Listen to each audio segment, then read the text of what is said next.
चला आज काय नवीन तर आज आलेत आपल्याकडं पाहुणे आणि पाहुणे म्हटलं की एकतर गोडाचा किंवा नॉनव्हेजचा तरी स्वयंपाक झालाच पाहिजे. तर माझ्याकडं आल्यात माझे नंदेचा मुलगा सून आणि त्यांचा नातू.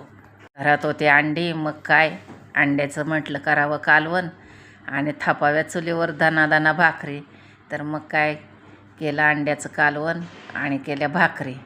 तर काही जण मला म्हणतात की तो कालवण का म्हणते, भाजी का म्हणत नाही. तर मग आता याला जर भाजी म्हटलं तर हिरव्या भाजीला काय म्हणायचं तुम्हीच सांगा कमेंटमध्ये. आणि हा त्यांचा एक नातू आणि माझा एक नातू, दोन्ही मुखेच. हे त्याला काय बोलतंय आणि ते त्याला काय बोलतंय काही कळतच नव्हतं.